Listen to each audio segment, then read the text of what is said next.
HMS Prince of Wales limping back into port. Well, it doesn't look very good, does it, for an island nation that's always been proud of its Royal Navy? And whilst we're on that theme, Priti Patel said she was going to put the Royal Navy in the Channel. That would sort the whole thing out. No problem at all. Truth is, the Royal Navy have been totally ineffectual.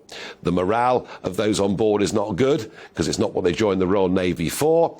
And the Royal Navy is being withdrawn from the Channel, and we've learnt today that 2 private companies will be given contracts valued at £2.5 million, and they'll work alongside Border Force for the next 6 months. Basically, we're paying private firms to be a taxi service. All you have to do is get 12 miles from British beaches and you'll be brought in and you'll be processed and you'll be put into a 4-star hotel. That's the way that it works. Let's have a look at the numbers. 8,700 so far this month have crossed the Channel.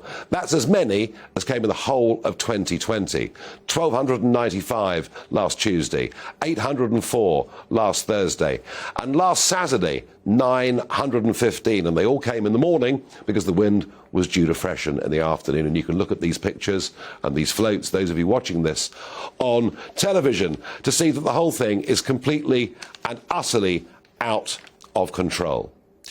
But something I hadn't seen before, and bear in mind it was this programme that first said something was happening in Albania. And I notice a lot of newspaper articles now based on things that we've revealed.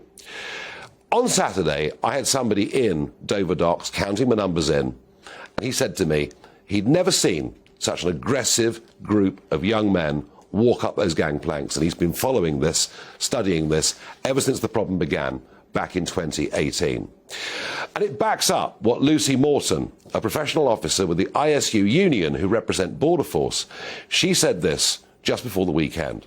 She said, Channel migrants are now predominantly Albanians, and I was told Saturday it looked like 70% Albanians, and that staff are now facing, can you believe this, increasing violence. They tend to go with the nationalities, Morton said. There are a lot of young males, a lot of prison tattoos and prison haircuts. I've had 2 staff attacked in the last week and 3 bitten. That is what is going on in Dover. No more can we pretend that those crossing the Channel are poor, desperate people. Perhaps some of them are. The vast majority are young males coming to enter criminal activity in this country. And by the looks of it, I've got to ask myself a question.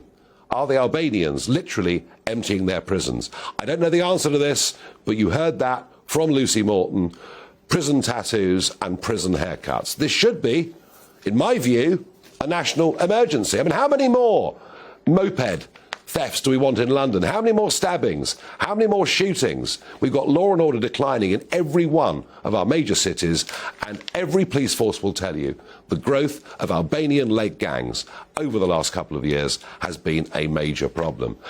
What is to be done? Well, it seems that Priti Patel gives us another big promise, that there's been an agreement with the Albanian government that lots of them will be deported. I won't be holding my breath. I'll believe it when I see it.